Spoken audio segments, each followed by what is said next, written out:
Nós subimos até este apartamento. A vizinha disse que não tinha visto a vizinha dela. Ela acha que ela tá lá dentro. Então nós forçamos a entrada.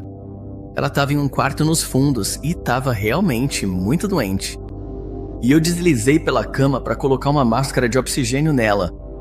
E ela soltou um "ai, graças a Deus". E ela ficou tão feliz em nos ver e simplesmente suspirou.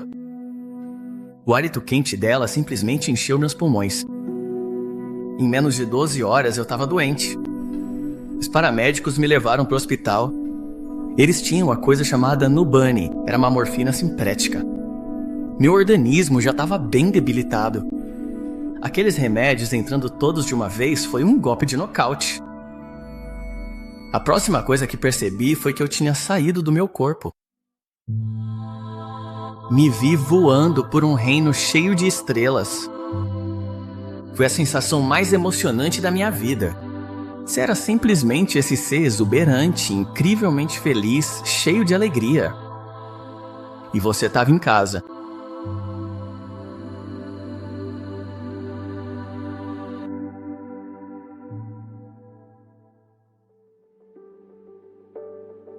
Meu nome é Bill Hudson. Cresci na costa central da Califórnia. Eu era muito ligado à natação, polo aquático e surf. Era uma vida meio idílica. E estar no oceano e acampar na praia não poderia ter sido melhor.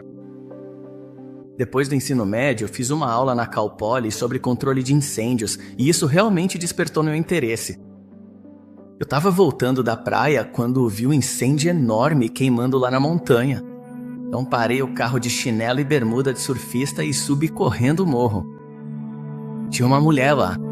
Ela estava com alguns... crianças pequenas, um cachorro e uma porção de filhotes. E aquele fogo estava vindo direto para a casa dela. Eu não sabia muita coisa, mas sabia que podia ajudar. Peguei a mangueira, peguei uma pá e consegui desviar o fogo da casa. O corpo de bombeiros chegou e falou: "Nhei, cara, precisamos de alguém como você. Temos uma equipe hotshot. Você devia dar uma olhada nisso." Então consegui um emprego no Corpo de Bombeiros do Condado de Santa Bárbara. Fiquei viciado em servir aos outros. Quando alguém chega ao limite e liga para o 911 e você está no caminhão indo ajudar, isso realmente significava muito fazer esse trabalho. Eu teria feito todos os turnos de graça. Se você conversar com enfermeiros, professores, militares e assistentes sociais, eles vão dizer a mesma coisa. Você tem uma vontade de servir aos outros.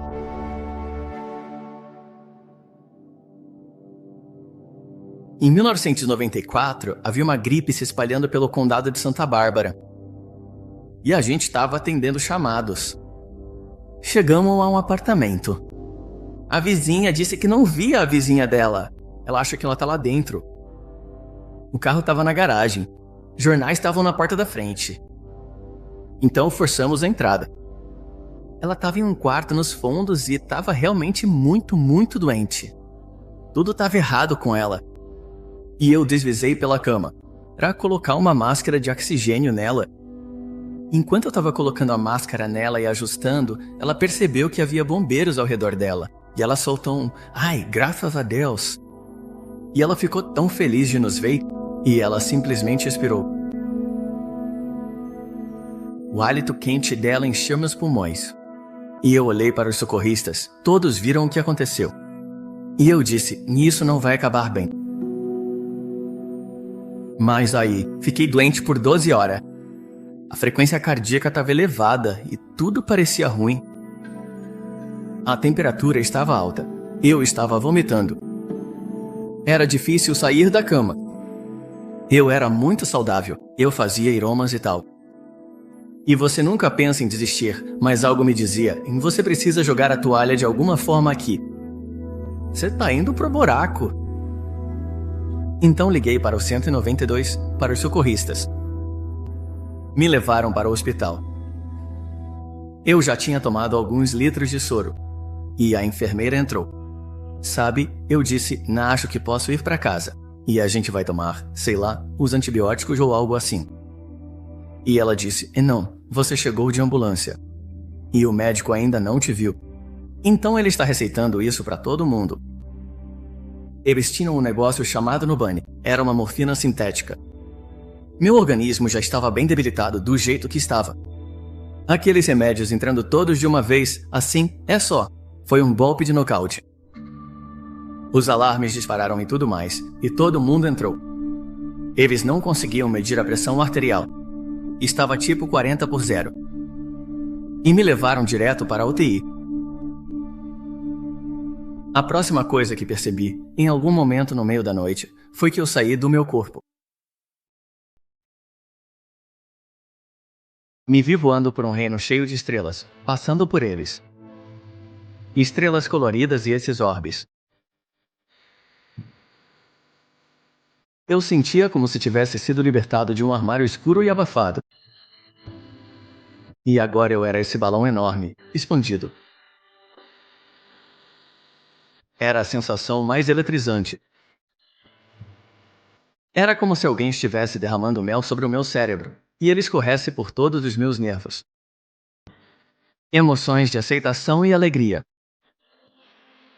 Essa era a sua vibração. Você era simplesmente esse ser exuberante, absolutamente feliz, cheio de alegria. E você estava em casa. Era simplesmente êxtase absoluto.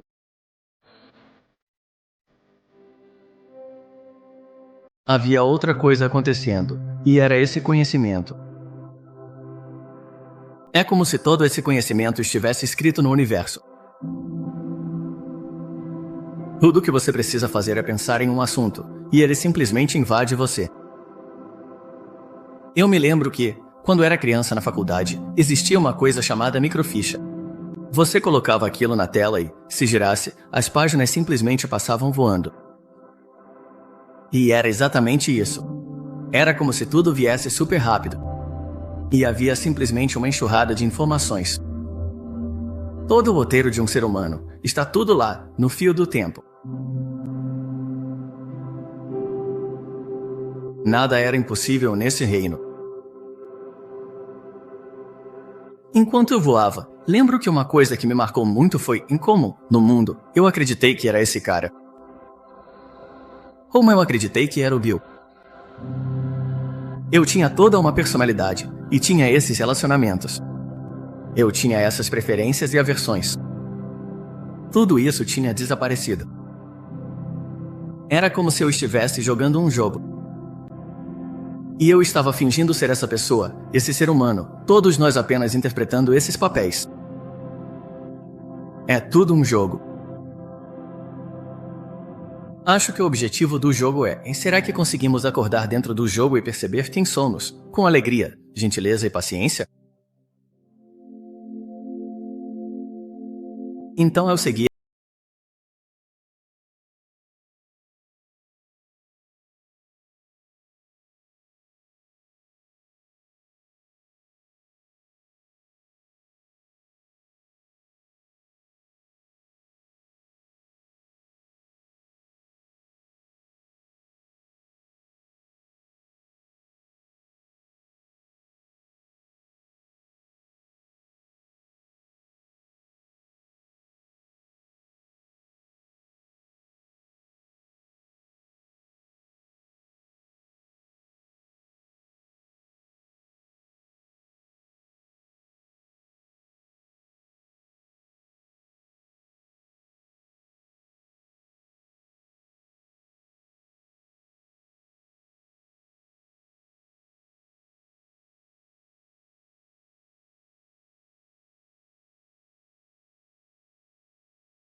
Para ele.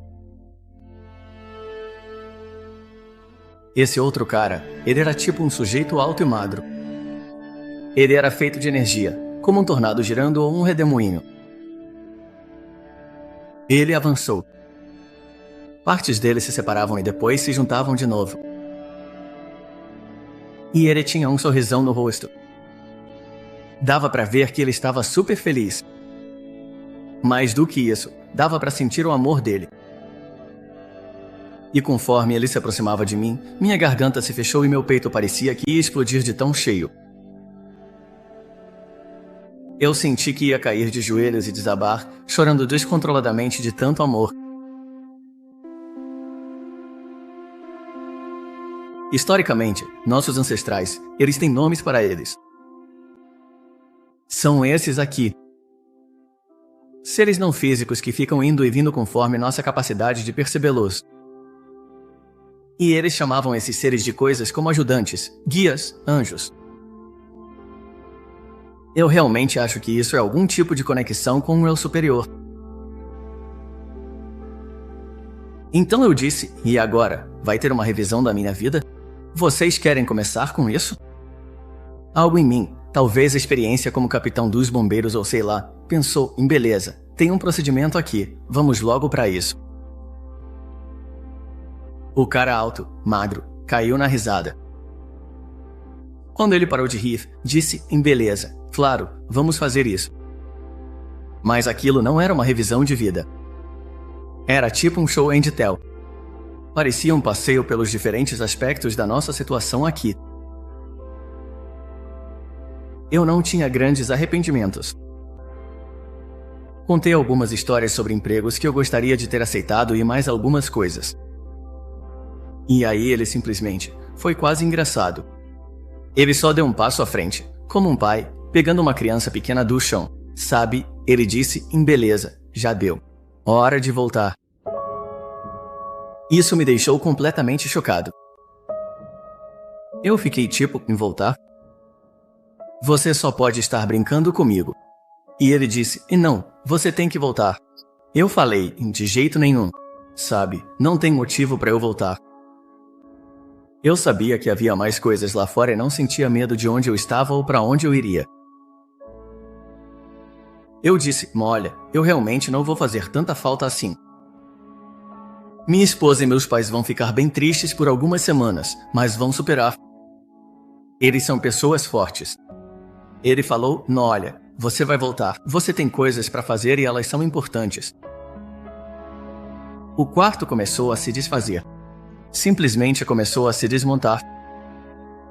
E ele meio que evaporou bem na minha frente. E eu senti uma sensação de queda. E eu caí daquele lugar intermediário. E eu caí na escuridão.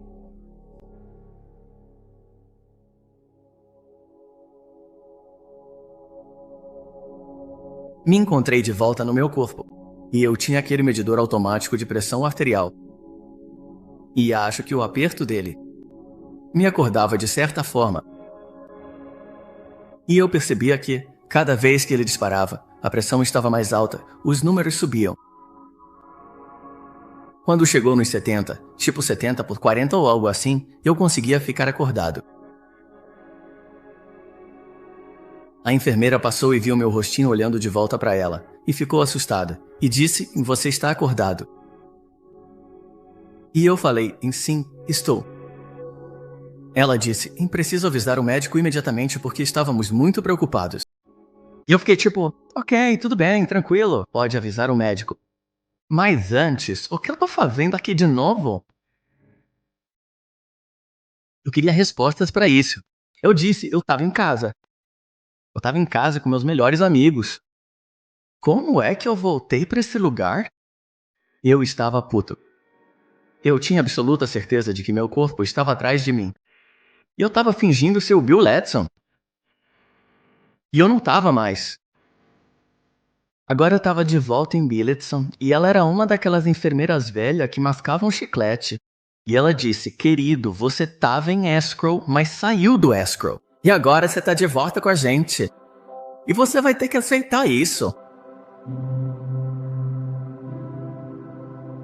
Passei provavelmente alguns dias deprimido, não clinicamente nem nada, só muito, muito triste. Eu vi aquele reino celestial, eu vi aquele lugar intermediário. Eu estava pronto para seguir em frente. Você chega à conclusão de que não vai voltar para lá. Quando eu voltei ao trabalho, todo mundo queria saber. A gente ouviu que aconteceu alguma coisa com você no hospital. Eu falei sim, aconteceu mesmo. Senta aí. E eu contava para eles. Eu estava cheio do outro lado. E eu queria passar isso para todo mundo. Contei essa história por 1 ou 2 semanas. E aí um dos caras do escritório falou: olha, estão começando a falar de você lá na chefia. Então é melhor, sabe, guardar essa história. Então eu permaneci totalmente quieto. Break time igual 0.5S e mantive minha boca fechada durante longos 15 anos. Eu não esqueci e também não ignorei. Isso teve que amadurecer comigo durante todos esses anos. E quando me aposentei, tudo voltou com força total.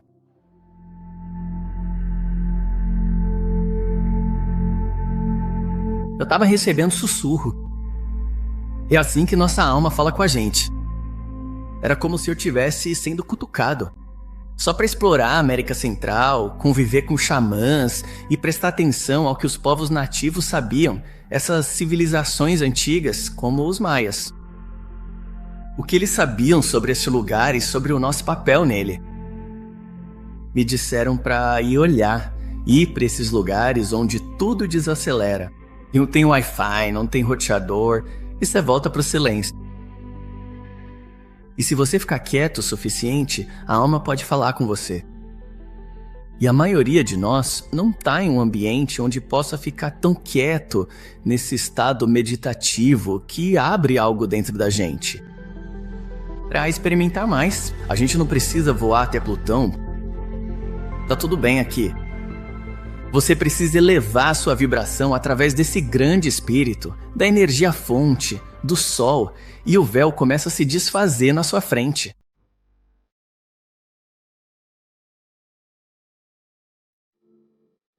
Isso aqui é uma escola da Terra. É uma escola da vida, cheia de desafios. Onde a gente aprende pelas experiências. A gente se inscreveu para toda a alegria, todas as aventuras e toda a diversão que esse lugar oferece. E também aceitamos passar por 3 ou 4 grandes tsunamis em nossas vidas. Tudo gira em torno de crescer na nossa capacidade de amar, independentemente das circunstâncias, escolhendo a vibração mais elevada. Eu acho que cada segundo, cada momento, cada agora é uma nova oportunidade. Como você vai escolher? Sabe, assim que eu entro no carro, será que aquele cara que tá colado atrás de mim vai me irritar? Ou será que eu vou pensar, beleza, eu só saio da frente. A escolha é sua, sempre a sua escolha. As pessoas ficam sobrecarregadas com o eu, com o mundo físico, com a ilusão de ser esse ser. Seja legal, seja paciente, seja gentil em todas as circunstâncias. Existem milhares de almas nos observando o tempo todo. Nossos entes queridos, nossos ancestrais, nossos animais de estimação, e eles não estão julgando. Eles torcem para que a gente tome decisões de vibração mais elevada, que a gente evolua, cresça como alma. Isso é todo o propósito de estarmos aqui. E quando isso se torna altruísmo, ajudar os outros, doçura, gentileza e compaixão, você pode ir embora. Estamos sendo preparados para sermos deuses, basicamente, e para sair pelo universo, que está sempre se expandindo, e continuar a obra da criação.